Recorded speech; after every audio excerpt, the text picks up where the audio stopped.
हे everyone, myself CA finalist. और आज की इस वीडियो में मैं आपको बताऊंगा अपने एफएमएसएम की कॉपी की कहानी। और इसमें मैं आपको बताऊंगा कि कैसे मेरे 59 मार्क्स आए, जो कि इतने खास मार्क्स होते नहीं है। लेकिन कहाँ मैंने गलतियां करी, मैं उन चीज़ों के बारे में भी आपको डिस्कस करके दिखा दूंगा। तो देखो, सबसे पहले मैं फाइनेंशियल मैनेजमेंट से स्टार्ट करता हूँ, जो कि मेरा बिल्कुल भी अच्छा नहीं गया। देखो, पहली चीज़ मैं एकदम क्लियर कर देता हूँ, ये मेरा पेपर बिल्कुल अच्छा नहीं गया था, एकदम खराब पेपर गया था। और जो मेरे फाइनेंशियल मैनेजमेंट में थे वो 35 में से 15 बने। और इसमें हाँ, एक क्वेश्चन भी था जो अपना फाइनल लेवल का क्वेश्चन था एएफएम का। अब टीचर लोग कहते हैं कि यार थोड़ा दिमाग लगा दे तो हो जाता, वो मैंने मतलब उसका सॉल्यूशन मैंने अभी तक देखा भी नहीं। और दूसरी चीज मैं आपको इस शीट में भी दिखा दूंगा कि मैंने वो ट्राई भी नहीं करा, मतलब मैंने उस क्वेश्चन को अटेम्प्ट तो करा बट उस क्वेश्चन को छुआ नहीं, मतलब उसका सब पार्ट करा नहीं मैंने। तो इस चीज को मैं पूरा आपको दिखाने वाला हूँ। तो सबसे पहले फाइनेंशियल मैनेजमेंट से स्टार्ट करते हैं। तो मैंने सबसे पहले टू का फर्स्ट पार्ट ट्राई किया था, और इसका मैं क्वेश्चन भी दिखा देता हूँ।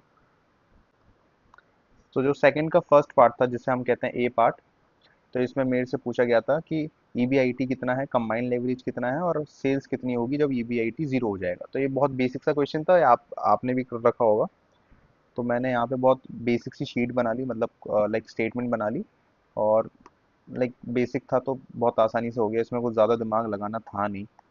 तो ये शायद मेरा पूरा सही था। हाँ, ये मेरा पूरा सही था आंसर, और इसमें मेरे को कोई दिक्कत निकल के नहीं आई। अब आंसर टू बी के बारे में बात करते हैं। टू बी को मैं आपको दिखा देता हूँ। देखो, ये बेसिक सा इन्वेस्टमेंट डिसीजन का क्वेश्चन था। जो क्वेश्चन के लेवल आपने आरटीपीज एमटीपीज में कर रखे होंगे उसके मुकाबले बहुत हल्का क्वेश्चन था। बट हाँ, ये थोड़ा यूजुअल क्वेश्चन नहीं था, क्योंकि इसमें एक ट्विस्ट था, ये था कि जो अपना टैक्स रेट था, लाइक टैक्स रेट वो दे नहीं रखा था, तो वो टैक्स रेट कैलकुलेट करना था। देखो यहाँ पे दे रखा है टैक्स सेविंग्स ऑन डेप्रिसिएशन। तो बस यहाँ पे थोड़ा दिमाग लगाना था, अदरवाइज ये बहुत ही ज्यादा बेसिक क्वेश्चन था। तो मैंने इसका वर्किंग नोट भी बनाया था। Depreciation into tax rate is equals to tax saving on depreciation. और इस वजह से मेरा वो टैक्स रेट निकल गया। तो बस इतना सा थोड़ा दिमाग लगाना था, और बाकी बहुत ही बेसिक सा क्वेश्चन था।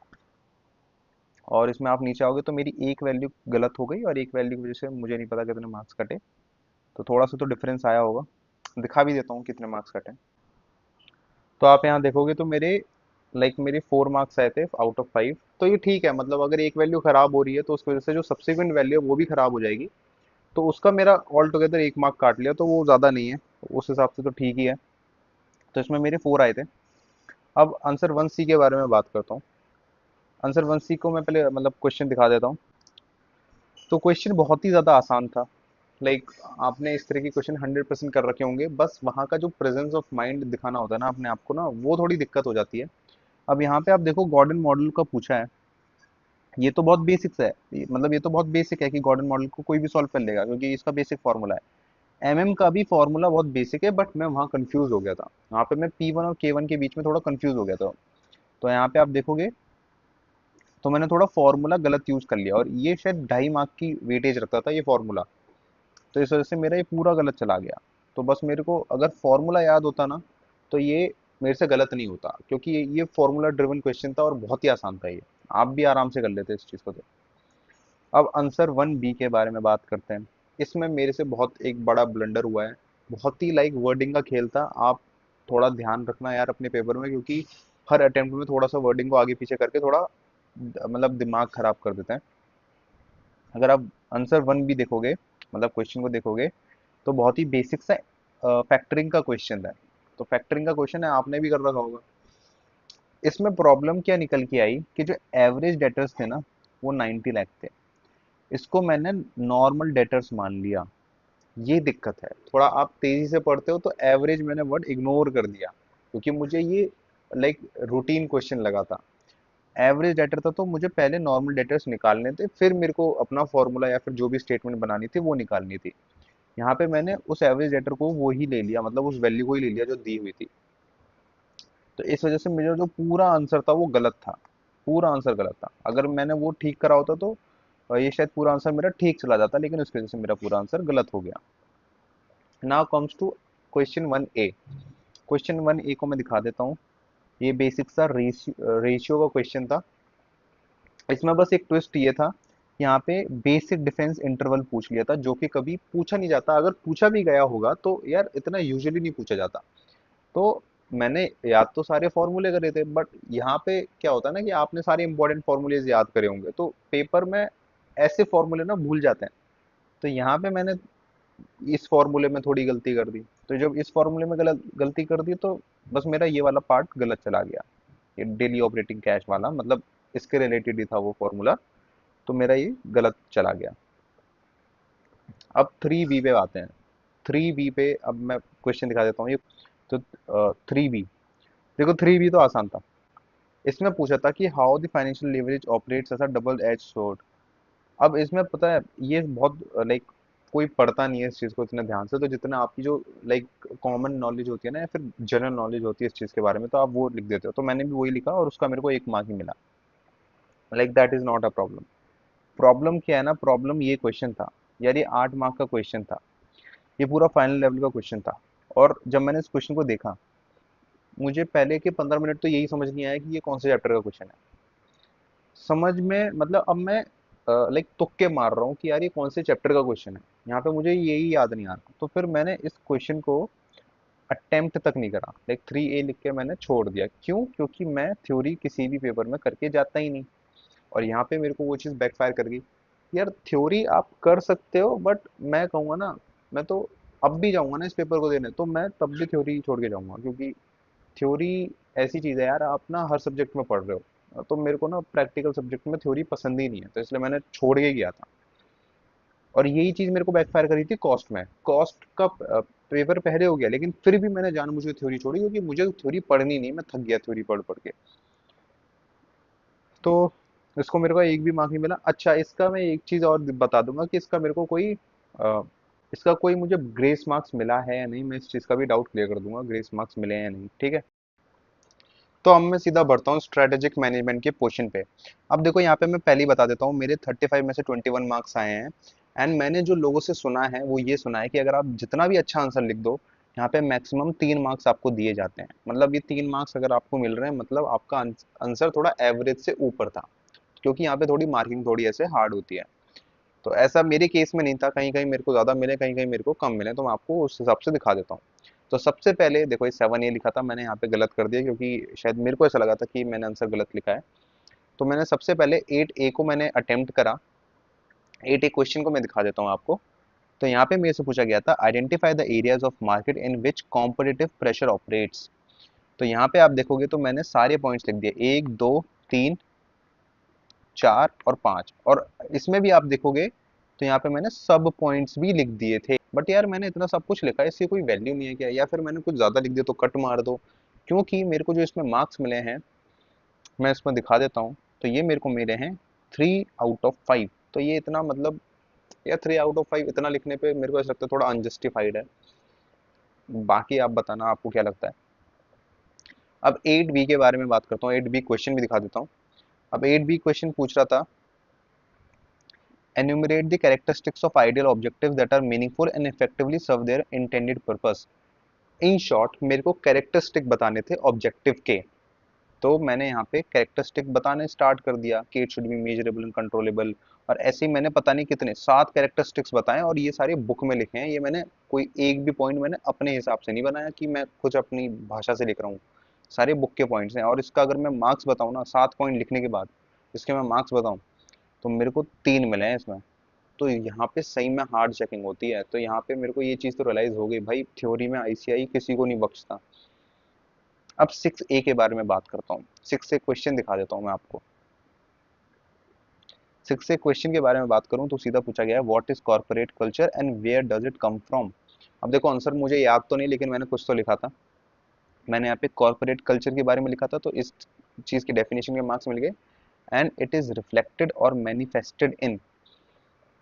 जब इन्होंने पूछा कि where does it come from, तो शायद मेरी लाइक इंटरप्रिटेशन गलत हो गई है या फिर क्या है। तो मैंने यही सोचा कि शायद ये उसी पार्ट का पूछना है कि ये कहाँ मैनिफेस्ट होता है। शायद मैंने गलत सोचा है, इसकी वजह से ही मेरे को खाली 1.5 मार्क्स मिला है। तो अगर आप इसमें देखोगे तो मेरे को खाली 1.5 मिले हैं इसमें आउट ऑफ 5। तो शायद मेरी गलत गलत इंटरप्रिटेशन हो गई है क्वेश्चन की, शायद इस वजह से गलत हुआ है मेरा। अब 6B के बारे में बात करता हूँ। 6B का क्वेश्चन में दिखा देता हूँ। Discuss the potential disadvantages that could undermine its effectiveness। तो यहाँ पे मैंने बेसिक सी यहाँ डेफिनेशन लिख दी होगी, शायद गलत है इस वजह से कट मिला है मेरे को। और बाकी अगर आप इसमें डिसएडवांटेजेस की बात करो तो मैंने कितने पॉइंट्स लिखे हैं, मैंने 4 पॉइंट्स लिखे हैं। तो मैंने यही सोच के लिखा कि 5 मार्क का क्वेश्चन है तो 1 पॉइंट इस पे मिल जाएगा और 4 पॉइंट इस पे मिल जाएंगे। लेकिन अगर वहीं पे मेरे को पहले चेकिंग देखी होती मैंने किसी और की, जैसे यहाँ पे आप देखोगे कि मैंने 7 पॉइंट लिखने के बाद भी मुझे को 3 मार्क्स मिले हैं, तो फिर मैं ये जरूरत ना करता, मैं फिर इतनी हिम्मत नहीं करता कि मैं खाली 4 पॉइंट लिख के आ जाऊँ। तो मेरे को इसमें 2.5 मार्क्स मिले हैं, 2.5।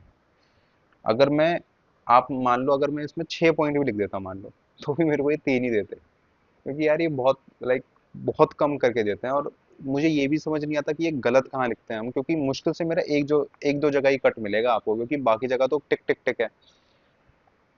अब 5A के बारे में बात करते हैं। ये शायद से 5C है, तभी मार्क है। भाई एक चीज मैंने भाई रियलाइज करी है, भाई आईसीआई का बहुत ज्यादा धन्यवाद इस चीज का। शायद मैंने गलत मार्किंग करी है 5A और इस क्वेश्चन का नाम 5C होगा। तो आईसीआई ने उस चीज को करेक्ट कर दिया है, वरना यार इनका मतलब इनके पास पूरी अथॉरिटी थी कि यार मेरे पूरे आंसर को कट कर सकते हैं, पूरी अथॉरिटी थी। तो यार इस चीज के बारे में यार सही में अप्रिशिएशन मिलना चाहिए आईसीआई को, क्योंकि यार ये चीज मैंने शायद दूसरे क्वेश्चन पेपर में भी करी थी, मतलब दूसरे किसी पेपर में भी करी थी, तो उस चीज में भी इन्होंने करेक्ट कर दिया था, तो उस चीज के लिए भाई बहुत थैंक यू। अब 5C को मैं दिखा देता हूँ क्वेश्चन को। 5C ये क्वेश्चन है, एंड यहाँ पे मेरे से पूछा गया था, identify the business analysis done by mister Mohit Rohit and discuss steps to carry out the same. तो मैंने यहाँ पे पूरा लिख दिया था। हाँ शायद ये कॉम्पिटिटिव लैंडस्केप का क्वेश्चन था, हाँ कॉम्पिटिटिव लैंडस्केप का क्वेश्चन था। तो मैंने यहाँ पे डेफिनेशन लिख दी कॉम्पिटिटिव लैंडस्केप की।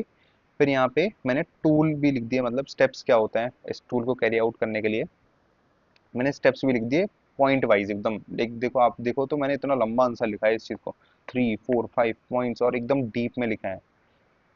तो इसके मैं मार्क्स दिखा देता हूँ, इसके मेरे को कितने मिले हैं यार, इस चीज के बारे में तो बताना ही पड़ेगा, क्योंकि इसमें मेरे को 5C में मिले हैं 4 आउट ऑफ 5।